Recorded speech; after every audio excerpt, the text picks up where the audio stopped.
लव्य व्यवस्था अध्याय 12। लव्य व्यवस्था अध्याय 12। प्रसूता के विषय की विधि। फिर यहोवा ने मूसा से कहा, इस्राएलियों से कह कि जो स्त्री गर्भिणी हो और उसके लड़का हो तो वह 7 दिन तक अशुद्ध रहेगी, जिस प्रकार वह ऋतुमती होकर अशुद्ध रहा करती, और 8वें दिन लड़के का खतना किया जाए। फिर वह स्त्री अपने शुद्ध करने वाले रुधिर में 33 दिन रहे, और जब तक उसके शुद्ध हो जाने के दिन पूरे न हो तब तक वह न तो किसी पवित्र वस्तु को छुए और न पवित्र स्थान में प्रवेश करे। और यदि उसके लड़की पैदा हो तो उसको ऋतुमती किसी अशुद्धता 14 दिन की लगे, और फिर 66 दिन तक अपने शुद्ध करने वाले रुधिर में रहे। और जब उसके शुद्ध हो जाने के दिन पूरे हो तब चाहे उसके बेटा हुआ हो चाहे बेटी, वह होम बलि के लिए 1 वर्ष का भेड़ी का बच्चा और पाप बलि के लिए कबूतरी का 1 बच्चा व पंडुकी मिलाप वाले तंबू के द्वार पर याजक के पास लाए। तब याजक उसको यहोवा के सामने भेंट चढ़ा के उसके लिए प्रायश्चित्त करे, और वह अपने रुधिर के बहने की अशुद्धता से छूटकर शुद्ध ठहरेगी। जिस स्त्री के लड़का व लड़की उत्पन्न हो उसके लिए यही व्यवस्था है।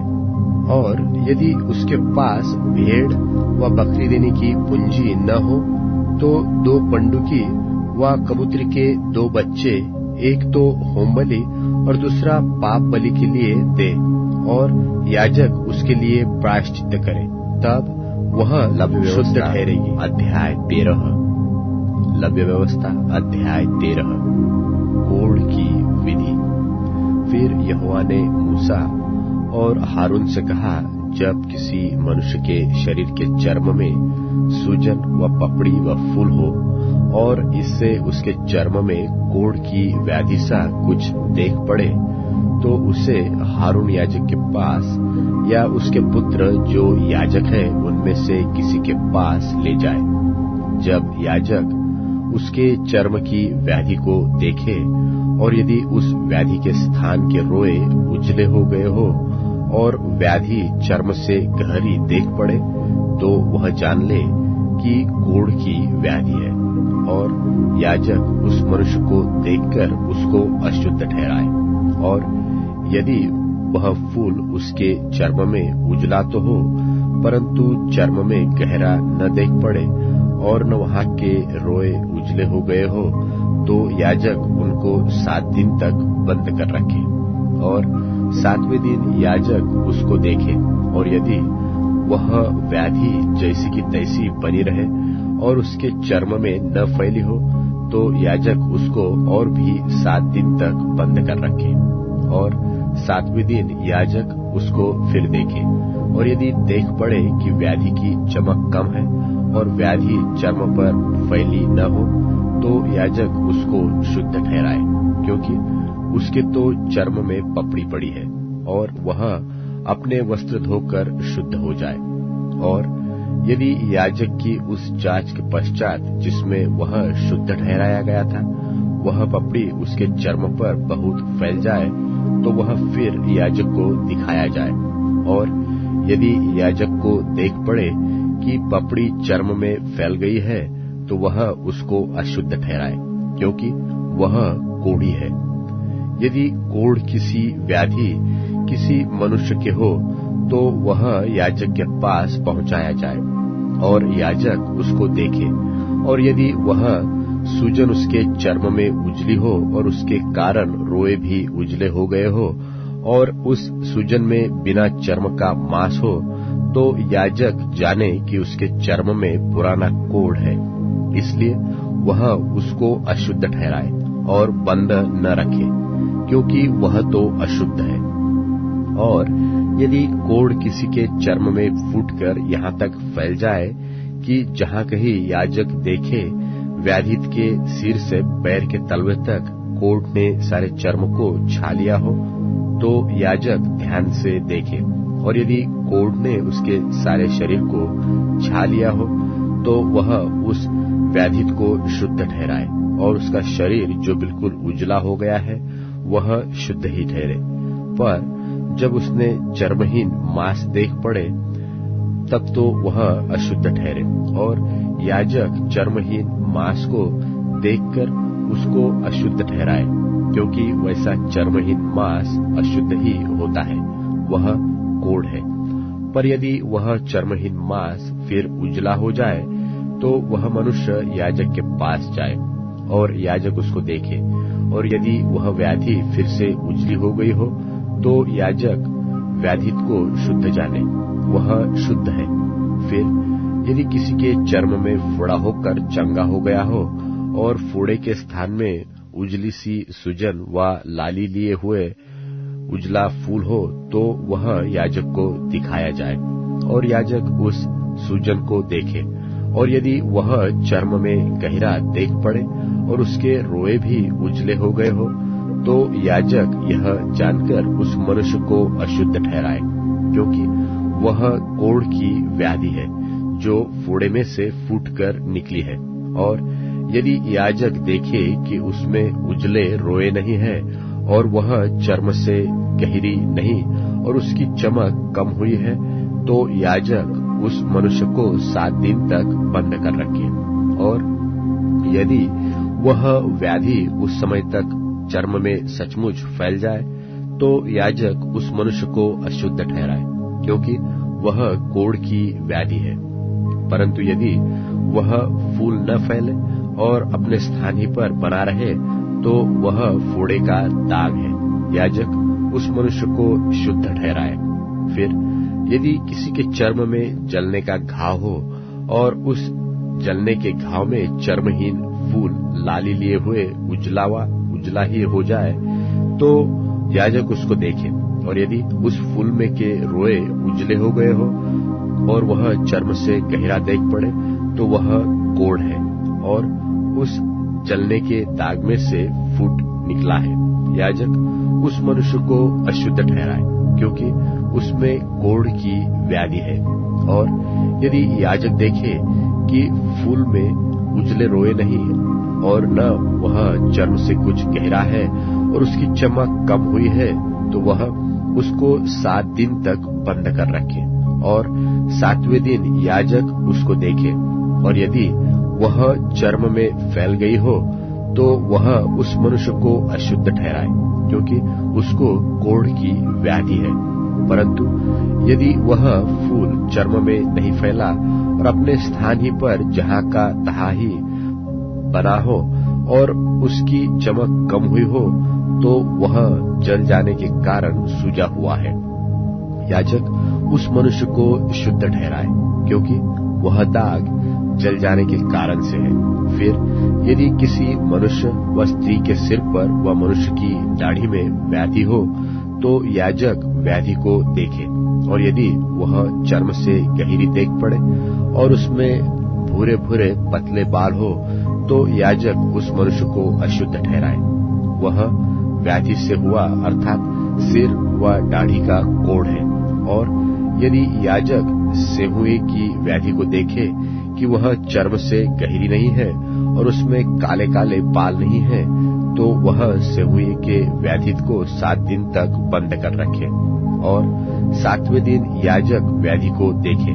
तब यदि वह सेहुआ फैला न हो और उसमें भूरे भूरे बाल न हो और सेहुआ चर्म से गहरा न देख पड़े तो यह मनुष्य मुंडा तो जाए, परंतु जहाँ सेहुआ हो वहाँ न मुंडा जाए, और याजक उस सेहुए वाले को 7 और भी दिन तक बंद कर रखे, और 7वें दिन याजक सेहुए को देखे, और यदि वह सेहुआ चर्म में फैला न हो और चर्म से गहरा न देख पड़े तो याजक उस मनुष्य को शुद्ध ठहराए, और वह अपने वस्त्र धो के शुद्ध ठहरे। और यदि उसके शुद्ध ठहरने के पश्चात सेहुआ चर्म में कुछ भी फैले तो याजक उसको देखे, और यदि वह चर्म में फैला हो तो याजक यह भूरे बाल न ढूंढे, क्योंकि वह मनुष्य अशुद्ध है। परंतु यदि उसकी दृष्टि में वह सेहुआ जैसा का तैसा बना हो और उसमें काले काले बाल जमे हो, तो वह जाने कि सेहुआ चंगा हो गया है और वह मनुष्य शुद्ध है। याजक उसको शुद्ध ही ठहराए। फिर यदि किसी पुरुष व स्त्री के चर्म में उजले फूल हो, तो याजक देखे, और यदि उसके चर्म में वे फूल कम उजले हो, तो वह जाने कि उसको चर्म में निकली हुई चाई ही है, वह मनुष्य शुद्ध ठहरे। फिर जिसके सिर के बाल झड़ गए हो, तो जानना कि वह चंदुला तो है परंतु शुद्ध है। और जिसके सिर के आगे के बाल झड़ गए हो, तो वह माथे का चंदुला तो है परंतु शुद्ध है। परंतु यदि चंदुले सिर पर व चंदुले माथे पर लाली लिए हुए उजली व्याधि हो, तो जानना कि वह उसके चंदुले सिर पर व चंदुले माथे पर निकला हुआ कोढ़ है। इसलिए याजक उसको देखे, और यदि व्याधि की सुजन उसके चंदुले सिर व चंदुले माथे पर ऐसी लाली लिए हुए उजली हो जैसा चर्म के कोढ़ में होता है, तो वह मनुष्य कोढ़ी है और अशुद्ध है, और याजक उसको अवश्य अशुद्ध ठहराए, क्योंकि वह व्याधि उसके सिर पर है। और जिसमें वह व्याधि हो, उस कोढ़ी के वस्त्र फटे और सिर के बाल बिखरे रहे, और वह अपने ऊपर वाले होठ को ढांपे हुए अशुद्ध अशुद्ध पुकारा करे। जितने दिन तक वह व्याधि उसमें रहे, उतने दिन तक वह तो अशुद्ध रहेगा, और वह अशुद्ध ठहरा रहे। इसलिए वह अकेला रहा करे, उसका निवास स्थान छावनी के बाहर हो। फिर जिस वस्त्र में कोढ़ की व्याधि हो, चाहे वह वस्त्र ऊन का हो चाहे सनी का, वह व्याधि चाहे उस सनी व ऊन के वस्त्र के ताने में हो चाहे बाने में, वह व्याधि चमड़े में व चमड़े की बनी हुई किसी वस्तु में हो, यदि वह व्याधि किसी वस्त्र के चाहे ताने में चाहे बाने में व चमड़े में व चमड़े की किसी वस्तु में हरी हो व लाल सी हो, तो जानना कि वह कोढ़ की व्याधि है, और याजक को दिखाई जाए। और याजक व्याधि को देखे और व्याधि वाली वस्तु को 7 दिन के लिए बंद करे, और 7वें दिन वह उस व्याधि को देखे, और यदि वह वस्त्र के चाहे ताने में चाहे बाने में व चमड़े में व चमड़े की बनी हुई किसी वस्तु में फैल गई हो, तो जानना कि व्याधि गलित कोढ़ है। इसलिए वह वस्तु चाहे कैसी भी काम में क्यों न आती हो, तो भी अशुद्ध ठहरेगी। वह उस वस्त्र को जिसके ताने व बाने में वह व्याधि हो, चाहे वह ऊन का हो चाहे सनी का व चमड़े की वस्तु हो, उसको जला दे। वह व्याधि गलित कोढ़ की है, वह वस्तु आग में जलाई जाए। और यदि याजक देखे कि वह व्याधि उस वस्त्र के ताने व बाने में व चमड़े की उस वस्तु में नहीं फैली, तो जिस वस्तु में व्याधि हो उसके धोने की आज्ञा दे, तब उसे और भी 7 दिन तक बंद कर रखे, और उसके धोने के बाद याजक उसको देखे। और यदि व्याधि का न तो रंग बदला हो और न व्याधि फैली हो, तो जानना कि वह अशुद्ध है, उसे आग में जलाना, क्योंकि चाहे वह व्याधि भीतर चाहे ऊपरी हो, तो भी वह खा जाने वाली व्याधि है। और यदि याजक देखे कि उसके धोने के पश्चात व्याधि की चमक कम हो गई हो, तो वह उसको वस्त्र के चाहे ताने चाहे बाने में से व चमड़े में से फाड़ के निकाले। और यदि वह व्याधि तब भी उस वस्त्र के ताने व बाने में व चमड़े की उस वस्तु में देख पड़े, तो जानना है कि वह फूट से निकली हुई व्याधि है, और जिसमें वह व्याधि हो उसे आग में जलाना। और यदि उस वस्त्र से जितने ताने व बाने से व्याधि हो व चमड़े की जो वस्तु हो, उसमें से जब धोई जाए और व्याधि जाती रहे, तो वह दूसरी बार धुलकर शुद्ध ठहरे। ऊन व सनी के वस्त्र के ताने व बाने में व चमड़े की किसी वस्तु में जो कोढ़ की व्याधि हो, उसके शुद्ध और अशुद्ध ठहरने की यही व्यवस्था है। लव्य व्यवस्था अध्याय 14। फिर यहोवा ने मूसा से कहा, कोढ़ी के शुद्ध ठहरने की व्यवस्था यह है कि वह याजक के पास पहुंचाया जाए और याजक छावनी के बाहर जाए और याजक उस कोढ़ी को देखे, और यदि उसके कोढ़ की व्याधि चंगी हुई हो तो याजक आज्ञा दे कि शुद्ध ठहराने वाले के लिए 2 शुद्ध और जीवित पक्षी, देवदारू की लकड़ी और लाल रंग का कपड़ा और जूफा, ये सब लिए जाए, और याजक आज्ञा दे कि एक पक्षी बहते हुए जल के ऊपर मिट्टी के पात्र में बलि किया जाए। तब वह जीवित पक्षी को देवदारू की लकड़ी और लाल रंग के कपड़े और जूफा, इन सबों को लेकर एक संग उस पक्षी के लोहू में जो बहते हुए जल के ऊपर बलि किया गया है डुबा दे, और कोढ़ से शुद्ध ठहरने वाले पर 7 बार छिड़क कर उसको शुद्ध ठहराए। तब उस जीवित पक्षी को मैदान में छोड़ दे, और शुद्ध ठहरने वाला अपने वस्त्रों को धोए और सब बाल मुंडवाकर जल से स्नान करे, तब वह शुद्ध ठहरेगा, और उसके बाद वह छावनी में आने पाए, परंतु 7 दिन तक अपने डेरे से बाहर ही रहे।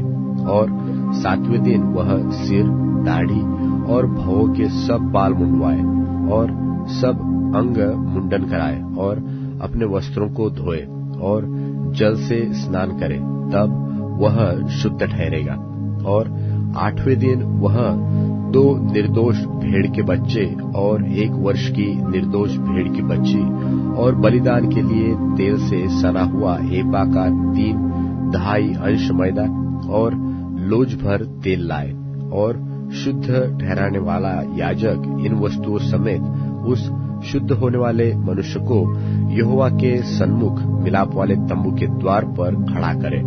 तब याजक एक भेड़ का बच्चा लेकर दोष बलि के लिए उसे और उस लोज भर तेल को समीप लाए, और इन दोनों को हिलाने की भेंट के लिए यहोवा के सामने हिलाए, और वह उस भेड़ के बच्चे को उसी स्थान में जहाँ वह पाप बलि और होम बलि पशुओं का बलिदान किया करेगा, अर्थात पवित्र स्थान में बलिदान करे, क्योंकि जैसा पाप बलि याजक का निज भाग होगा, वैसा ही दोष बलि भी उसी का निज भाग ठहरेगा, वह परम पवित्र है।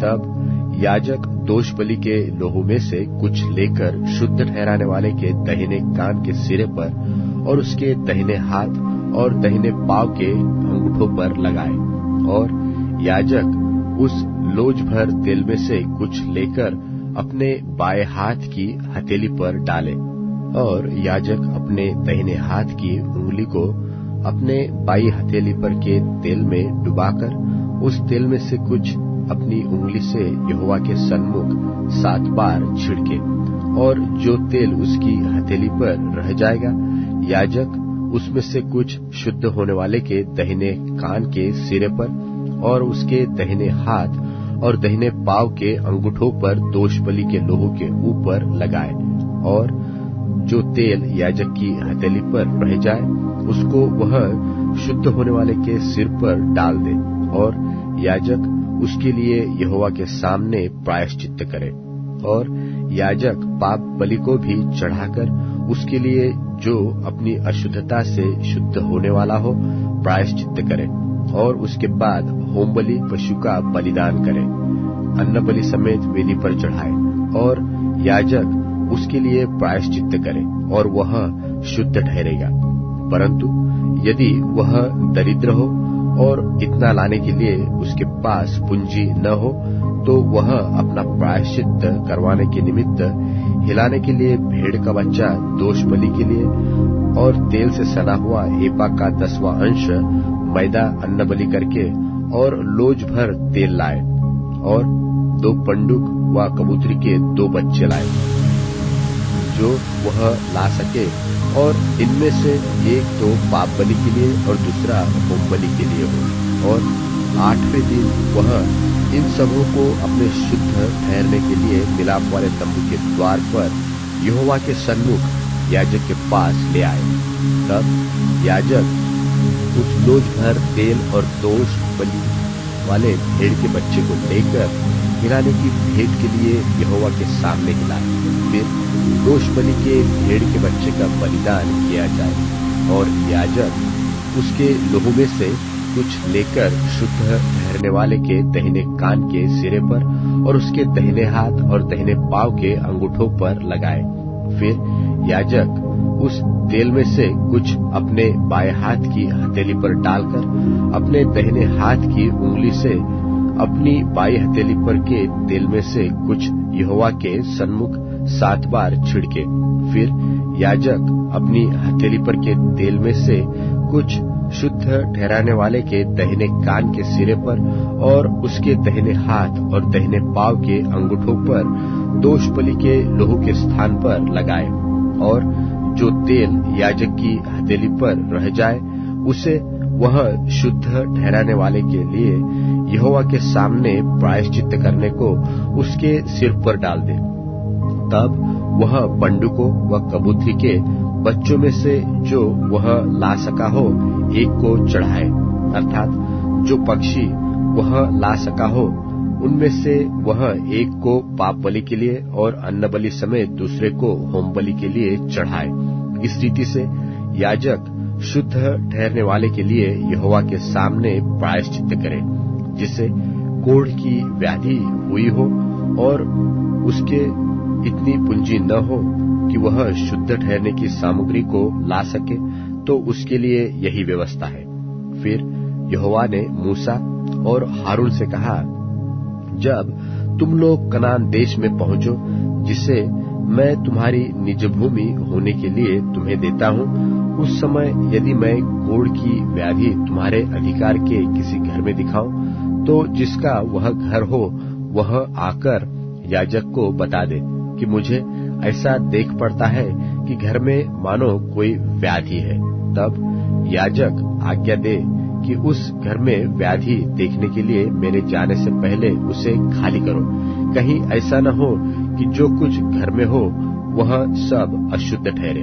और पीछे याजक घर देखने को भीतर जाए, तब वह उस व्याधि को देखे, और यदि वह व्याधि घर की दीवारों पर हरी हरी व लाल लाल मानो खुदी हुई लकीरों के रूप में हो और ये लकीरें दीवार में गहरी देख पड़ती हो, तो याजक घर से बाहर द्वार पर जाकर घर को 7 दिन तक बंद कर रखे, और 7वें दिन याजक आकर देखे, और यदि वह व्याधि घर की दीवारों पर फैल गई हो, तो याजक आज्ञा दे कि जिन पत्थरों को व्याधि है उन्हें निकालकर नगर से बाहर किसी अशुद्ध स्थान में फेंक दे, और वह घर के भीतर ही भीतर चारों ओर खुरचवाए, और वह खुरचन की मिट्टी नगर से बाहर किसी अशुद्ध स्थान में डाली जाए, और उन पत्थरों के स्थान में और दूसरे पत्थर लेकर लगाए, और याजक ताजा गारा लेकर घर की जुड़ाई करे। और यदि पत्थरों के निकाले जाने और घर के खुरचे और लेसे जाने के बाद वह व्याधि फिर घर में फूट निकले, तो याजक आकर देखे, और यदि वह व्याधि घर में फैल गई हो, तो वह जान ले कि घर में गलित कोढ़ है, वह अशुद्ध है, और वह सब गारे समेत पत्थर, लकड़ी और घर को खुदवा कर गिरा दे, और उन सब वस्तुओं को उठवाकर नगर से बाहर किसी अशुद्ध स्थान में फेंक दे। और जब वह घर बंद रहे तब तक यदि कोई उसमें जाए तो वह सांझ तक अशुद्ध रहे, और जो कोई उस घर में सोए वह अपने वस्त्रों को धोए, और जो कोई उस घर में खाना खाए वह भी अपने वस्त्रों को धोए। और यदि याजक आकर देखे कि जब से घर लेसा गया है तब से उसमें व्याधि नहीं फैली है, तो यह जानकर कि वह व्याधि दूर हो गई है, घर को शुद्ध ठहराए, और उस घर को पवित्र करने के लिए 2 पक्षी, देवदार की लकड़ी, लाल रंग का कपड़ा और जूफा लिवा लाए, और एक पक्षी बहते हुए जल के ऊपर मिट्टी के पात्र में बलिदान करे। तब वह देवदारू की लकड़ी, लाल रंग के कपड़े और जूफा और जीवित पक्षी, इन सबों को लेकर बलिदान किए हुए पक्षी के लोहू में और बहते हुए जल में डुबा दे और उस घर पर 7 बार छिड़के, और वह पक्षी के लोहू और बहते हुए जल और जीवित पक्षी और देवदारू की लकड़ी और जूफा और लाल रंग के कपड़े के द्वारा घर को पवित्र करे। तब वह जीवित पक्षी को नगर के बाहर मैदान में छोड़ दे। इसी रीति से वह घर के लिए प्रायश्चित करे, तब वह शुद्ध ठहरेगा। सब भांति के कोढ़ की व्याधि और सेवुए और वस्त्र और घर के कोढ़ और सुजन और पपड़ी और फूल के विषय में शुद्ध और अशुद्ध ठहराने की शिक्षा की व्यवस्था यही है। सब प्रकार के कोढ़ की लव्य व्यवस्था यही है। 15 लव्य व्यवस्था अध्याय 15। ऐसे लोगों की विधि जिनके प्रमेह हो। फिर यहोवा ने मूसा और हारून से कहा कि इस्राएलियों से कहो कि जिस पुरुष के प्रमेह हो वह प्रमेह के कारण से अशुद्ध ठहरे, और चाहे बहता रहे चाहे बहना बंद भी हो तो भी उसकी अशुद्धता बनी रहेगी। जिसके प्रमेह हो वह जिस बिछौने पर लेटे वह अशुद्ध ठहरे, और जिस वस्तु पर वह बैठे वह भी अशुद्ध ठहरे। और जो कोई उसके बिछौने को छुए वह अपने वस्त्रों को धोकर जल से स्नान करे, और सांझ तक अशुद्ध ठहरा। और जिसके प्रमेह हो और वह जिस वस्तु पर बैठा हो उस पर जो कोई बैठे वह अपने वस्त्रों को धोकर जल से स्नान करे और सांझ तक अशुद्ध ठहरा रहे। और जिसके प्रमेह हो उससे जो कोई छू जाए वह अपने वस्त्रों को धोकर जल से स्नान करे और सांझ तक अशुद्ध रहे। और जिसके प्रमेह हो यदि वह किसी शुद्ध मनुष्य पर थूके तो वह अपने वस्त्रों को धोकर जल से स्नान करे और सांझ तक अशुद्ध रहे। और जिसके प्रमेह हो वह सवारी की जिस वस्तु पर बैठे वह अशुद्ध ठहरे। और जो कोई किसी वस्तु को जो उसके नीचे रही हो छुए वह सांझ तक अशुद्ध रहे। और जो कोई ऐसी किसी वस्तु को उठाए वह अपने वस्त्रों को धोकर जल से स्नान करे और सांझ तक अशुद्ध रहे।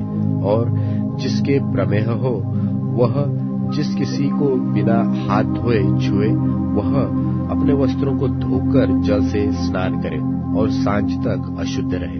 और जिसके प्रमेह हो वह मिट्टी के जिस किसी पात्र को छुए वह तोड़ डाला जाए, और काठ के सब प्रकार के पात्र जल से धोए जाए।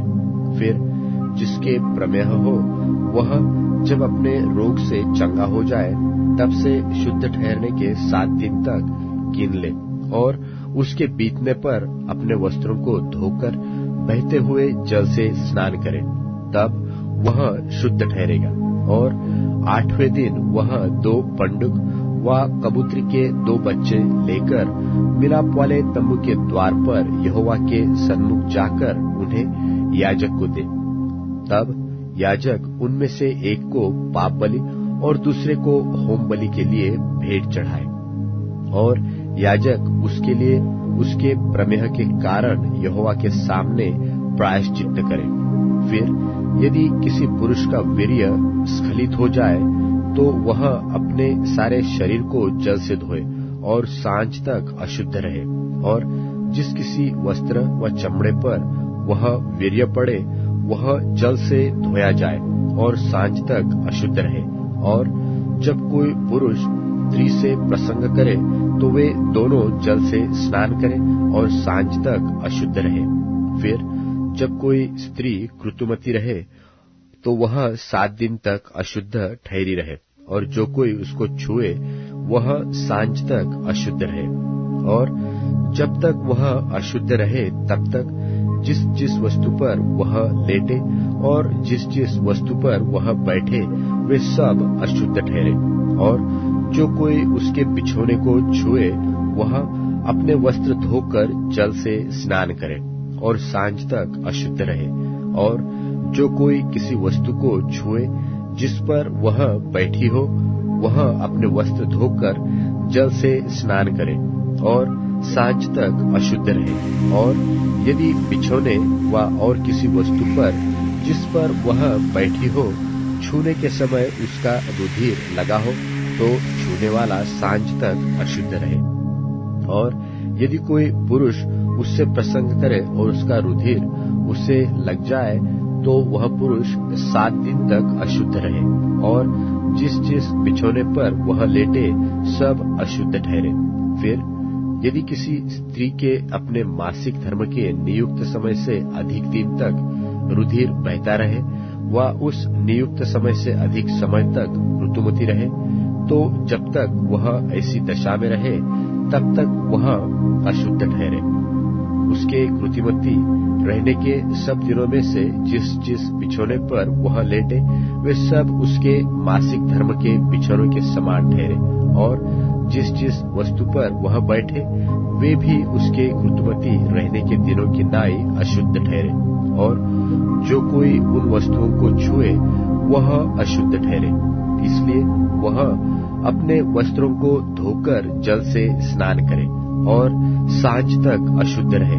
और जब तक वह स्त्री अपने ऋतुमती से शुद्ध हो जाए तब से वह 7 दिन गिन ले और उन दिनों के बीतने पर वह शुद्ध ठहरे।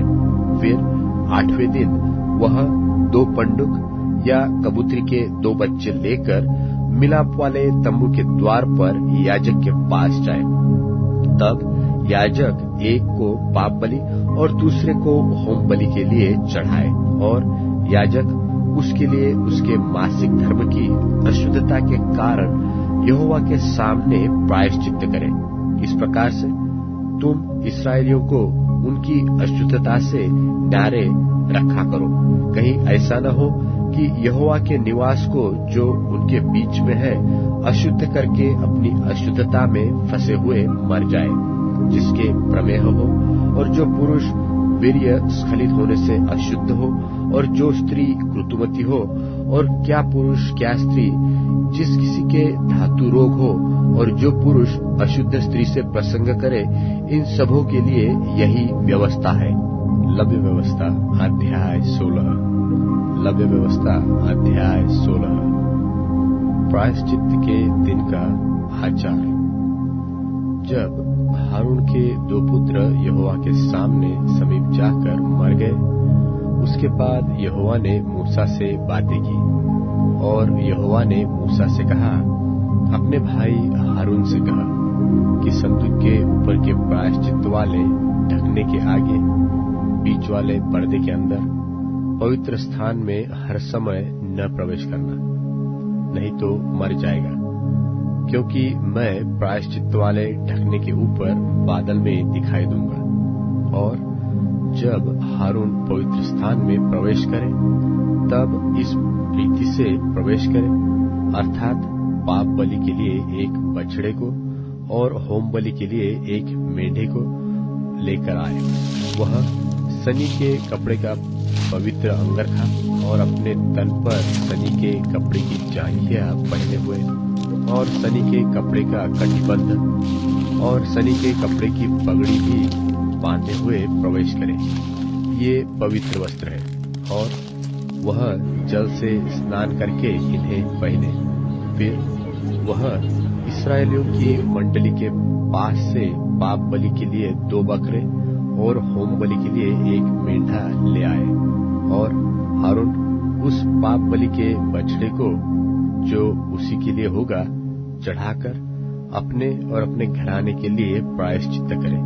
और उन दोनों बकरों को लेकर मिलाप वाले तंबू के द्वार पर यहोवा के सामने खड़ा करे। और हारून दोनों बकरों पर चिट्ठियां डाले, एक चिट्ठी यहोवा के लिए और दूसरी अजाजेल के लिए हो। और जिस बकरे पर यहोवा के नाम की चिट्ठी निकले उसको हारून पाप बलि के लिए चढ़ाए।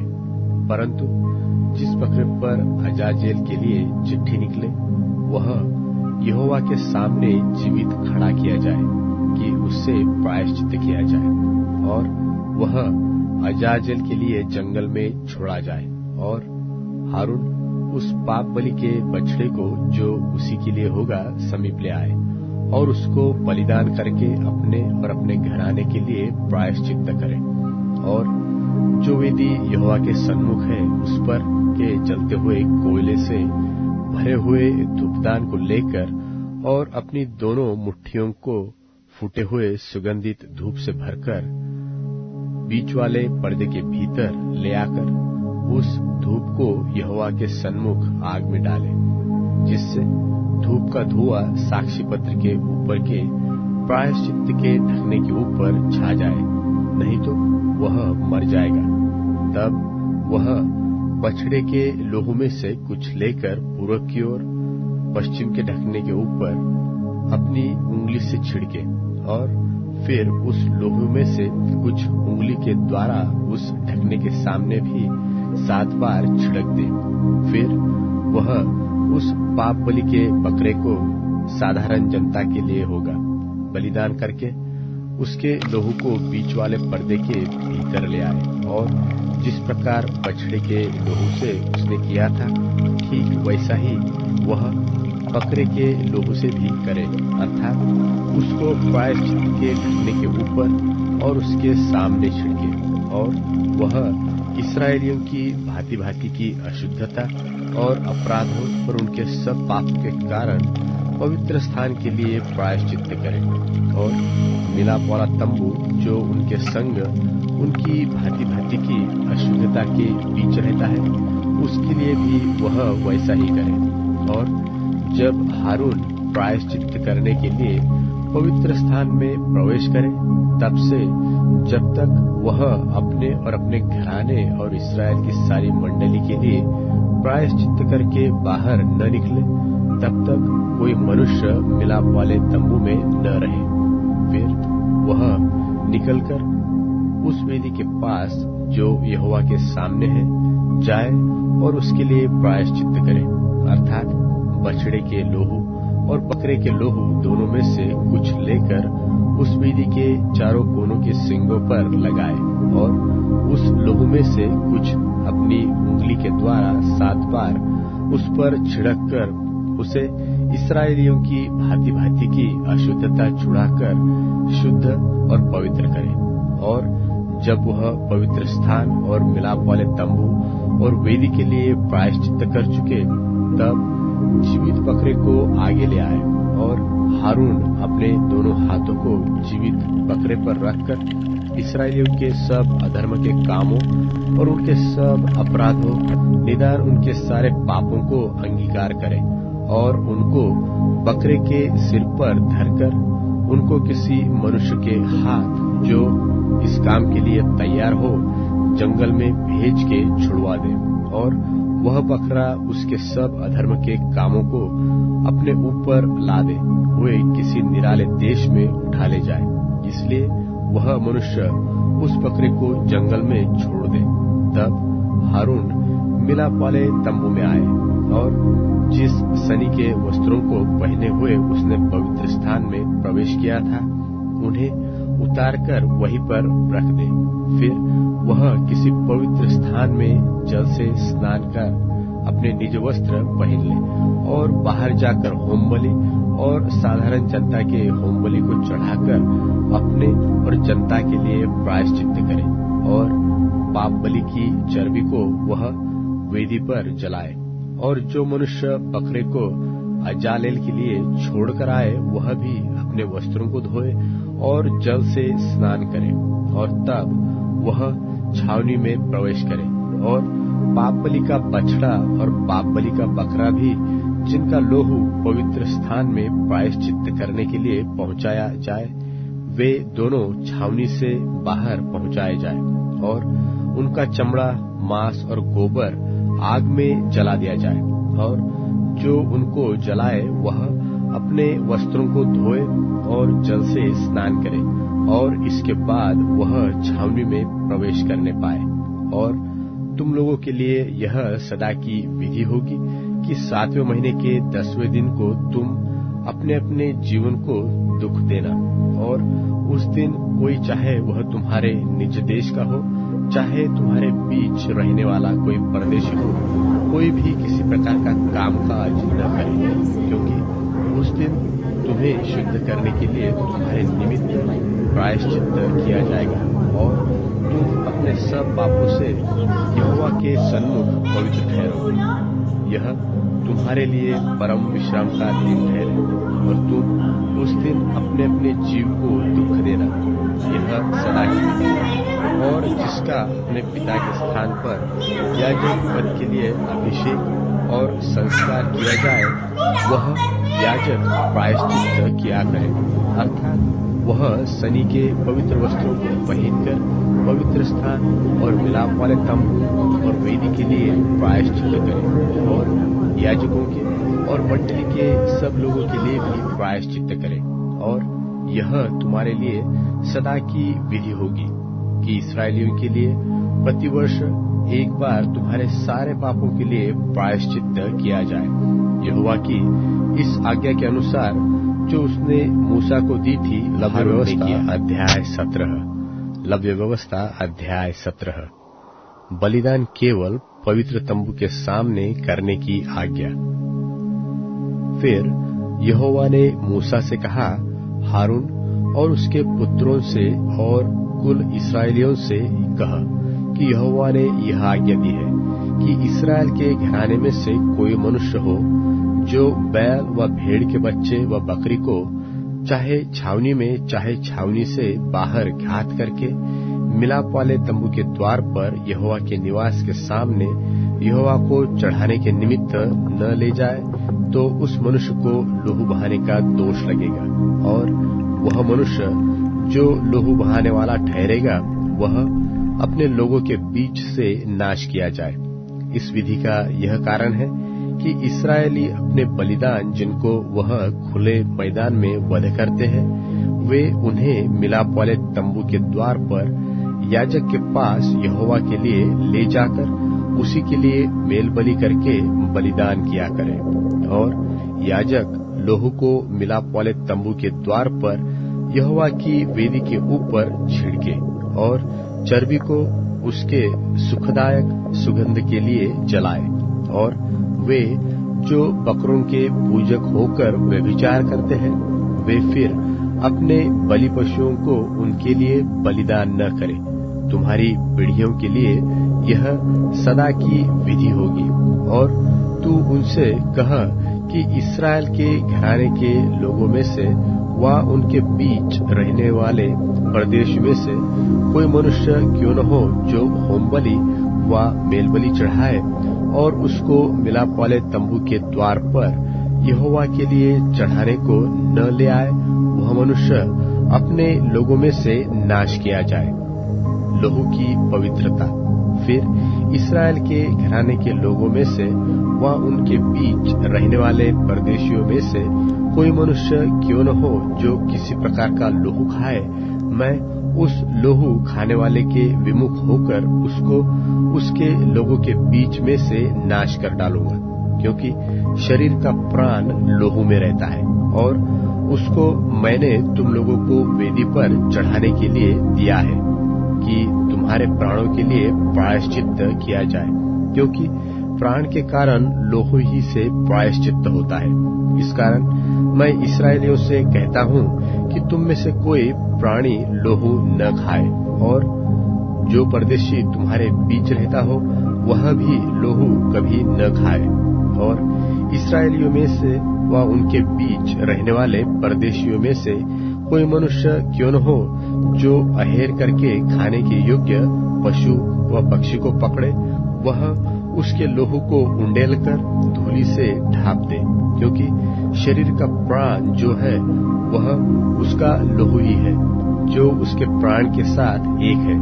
इसलिए मैं इस्राएलियों से कहता हूँ कि किसी प्रकार के प्राणी के लोहू को तुम न खाना, क्योंकि सब प्राणियों का प्राण उसका लोहू ही है।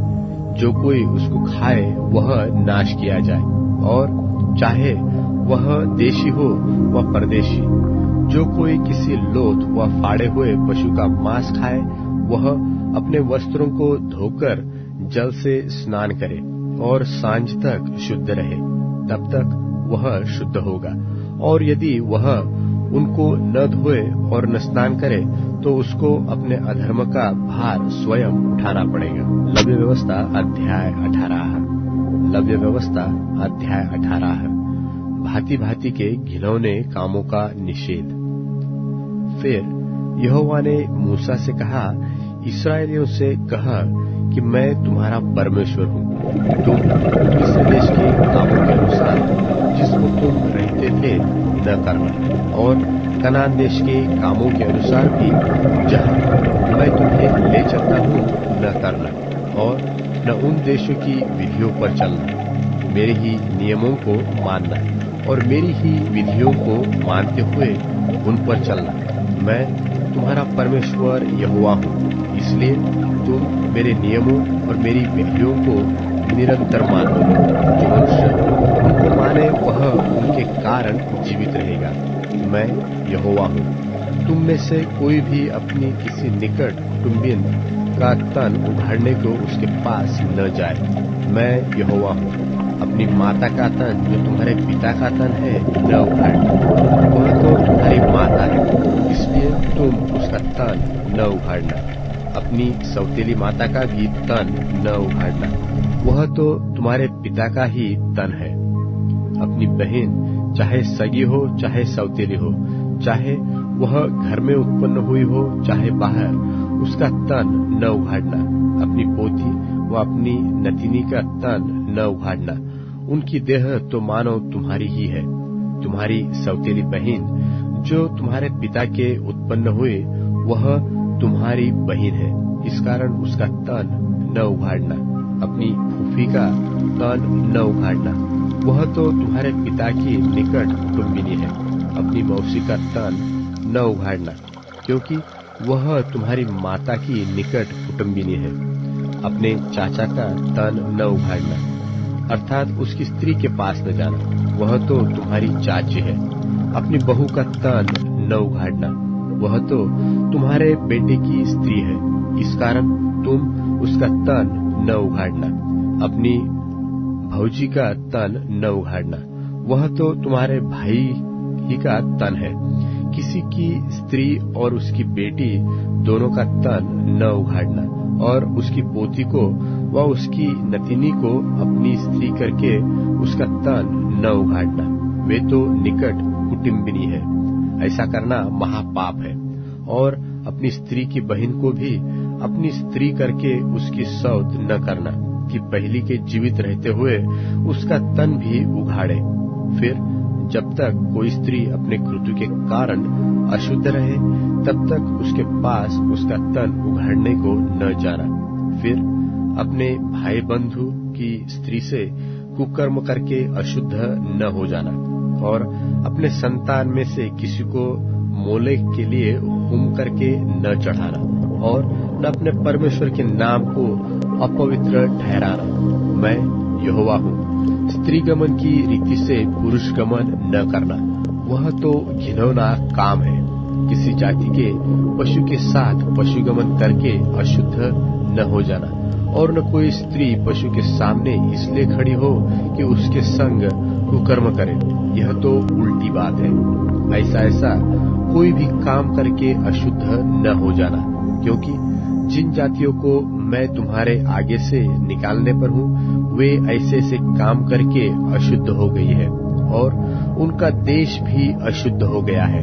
इस कारण मैं उस पर उसके अधर्म का दंड देता हूँ, और वह देश अपने निवासियों को उगल देता है। इस कारण तुम लोग मेरी विधियों और नियमों को निरंतर मानना, और चाहे देशी चाहे तुम्हारे बीच रहने वाला परदेशी हो, तुम में से कोई भी ऐसा घिनौना काम न करे, क्योंकि ऐसे सब घिनौने कामों को उस देश के मनुष्य जो तुमसे पहले उसमें रहते थे, वे करते आए हैं। इसी से वह देश अशुद्ध हो गया है। अब ऐसा न हो कि जिस रीति से जो जाति तुमसे पहले उस देश में रहती थी, उसको उसने उगल दिया, उसी रीति जब तुम उसको अशुद्ध करो तो वह तुमको भी उगल दे। जितने ऐसा कोई घिनौना काम करे, वे सब प्राणी अपने लोगों में से नाश किए जाए। वह आज्ञा जो मैंने तुम्हारे मानने को दी है उससे तुम मानना, और जो घिनौनी रीतियां तुमसे पहले प्रचलित है उनमें से किसी पर न चलना और न उसके कारण अशुद्ध हो जाना। मैं तुम्हारा परमेश्वर यहोवा हूं। 19 लव्य व्यवस्था अध्याय 19 भांति भांति का आचार। फिर यहोवा ने मूसा से कहा, इस्राएलियों की सारी मंडली से कहा कि तुम पवित्र बने रहो, क्योंकि मैं तुम्हारा परमेश्वर यहोवा पवित्र हूँ। तुम अपनी अपनी माता और अपने अपने पिता का भय मानना और मेरे विश्राम दिनों को मानना। मैं तुम्हारा परमेश्वर यहोवा हूँ। तुम मूर्तों की ओर न फिरना और देवताओं की प्रतिमाएं ढालकर न बना लेना। मैं तुम्हारा परमेश्वर यहोवा हूँ। जब तुम यहोवा के लिए मेलबलि करो तब ऐसा बलिदान करना जिससे मैं तुमसे प्रसन्न हो जाऊं। उसका मांस बलिदान के दिन और दूसरे दिन खाया जाए, परंतु तीसरे दिन तक जो रह जाए वह आग में जला दिया जाए। और यदि उसमें से कुछ भी तीसरे दिन खाया जाए तो यह घृणित ठहरेगा और ग्रहण न किया जाएगा। और उसका खाने वाला यहोवा के पवित्र पदार्थ को अपवित्र ठहराता है, इसलिए उसको अपने अधर्म का भार स्वयं उठाना पड़ेगा और वह प्राणी अपने लोगों में से नाश किया जाएगा। फिर जब तुम अपने देश के खेत काटो तब अपने खेत के कोने कोने तक पूरा न काटना और काटे हुए खेत की गिरी पड़ी बालों को न चुनना। अपनी दाख की बारी का दाना दाना न तोड़ लेना और अपनी दाख की बारी के झड़े हुए अंगूरों को न बटोरना। उसे दीन और परदेशी लोगों के लिए छोड़ देना। मैं तुम्हारा परमेश्वर हूँ। तुम चोरी न करना और एक दूसरे से न तो कपट करना और न झूठ बोलना। तुम मेरे नाम की झूठी शपथ खाके अपने परमेश्वर का नाम अपवित्र न ठहराना। मैं यहोवा हूँ। एक दूसरे पर अंधेर न करना और न एक दूसरे को लूट लेना। और मजदूर की मजदूरी तेरे पास सारी रात बिहान तक न रहने पाए। बहरे को शाप न देना और न अंधे के आगे ठोकर रखना और अपने परमेश्वर का भय मानना। मैं यहोवा हूँ। न्याय में कुटिलता न करना और न तो कंगाल का पक्ष करना और न बड़े मनुष्यों का मुंह देखा विचार करना। एक दूसरे का कार्य धर्म से करना। लुतरा बनके अपने लोगों में न फिरा करना और एक दूसरे के लोहू बहाने की युक्तियां न बांधना। मैं यहोवा हूँ। अपने मन में एक दूसरे के प्रति बैर न रखना। अपने पड़ोसी को अवश्य डांटना नहीं, तो उसके पाप का भार तुझको उठाना पड़ेगा। पलटा न लेना और न अपने जाति भाइयों के बैर रखना, परंतु एक दूसरे से अपने ही समान प्रेम रखना। मैं यहोवा हूँ। तुम मेरी विधियों को निरंतर मानना। अपने पशुओं को भिन्न जाति के पशुओं से मेल खाने न देना। अपने खेत में दो प्रकार के बीज इकट्ठे न बोना और सनी और ऊन की मिलावट से बना हुआ वस्त्र न पहनना। फिर कोई स्त्री दासी हो और उसकी मंगनी किसी पुरुष से हुई हो, परंतु वह न तो दाम से और न सेंतमेंत स्वाधीन की गई हो, उससे यदि कोई कुकर्म करे तो उन दोनों को दंड तो मिले, पर उस स्त्री के स्वाधीन न होने के कारण वे दोनों मार डाले जाए। पर वह पुरुष मिलाप वाले तंबू के द्वार पर यहोवा के पास एक मेंढा दोष बलि के लिए ले आए और याजक उसके लिए किए हुए पाप के कारण दोष बलि के मेंढे के द्वारा उसके लिए यहोवा के सामने प्रायश्चित करे, तब उसका किया हुआ पाप क्षमा किया जाएगा। फिर जब तुम कनान देश में पहुंचकर किसी प्रकार के फल के वृक्ष लगाओ तो उनके फल 3 वर्ष तक तुम्हारे लिए मानो खतना रहित ठहरे रहे। इसलिए उनमें से कुछ न खाया जाए और चौथे वर्ष में उनके सब फल यहोवा की स्तुति करने के लिए पवित्र ठहरे। तब 5वें वर्ष में तुम उसके फल खाना, इसलिए कि उनमें तुमको बहुत फल मिले। मैं तुम्हारा परमेश्वर यहोवा हूँ। तुम लहू लगा हुआ कुछ मांस न खाना और न टोना करना और न शुभ व अशुभ मुहूर्तों को मानना और अपने सिर में घेरा रखकर न मुंडा और न अपने गाल के बालों को मुंडाना, मुर्दों के कारण अपने शरीर को बिल्कुल न चीरना और न उसमें छाप लगाना। मैं यहोवा हूँ। अपनी बेटियों को वेश्या बनाकर अपवित्र न करना, ऐसा न हो कि देश वेश्यागमन के कारण महापाप से भर जाए। मेरे विश्राम दिन को माना करना और मेरे पवित्र स्थान का भय निरंतर मानना। मैं यहोवा हूँ। ओझाओं और भूत साधने वालों की ओर न फिरना और ऐसों की खोज करके उनके कारण अशुद्ध न हो जाना। मैं तुम्हारा परमेश्वर यहोवा हूँ। पके बाल वाले के सामने उठ खड़े होना और बूढ़े का आदर करना और अपने परमेश्वर का भय निरंतर मानना। मैं यहोवा हूँ।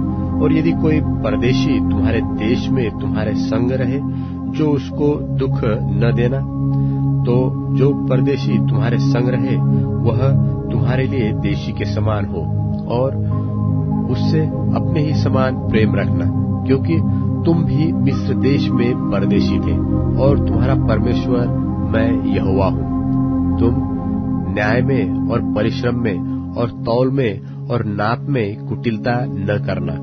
सच्चा तराजू, धर्म के बटखरे, सच्चा एपा और धर्म का हीन तुम्हारे पास रहे।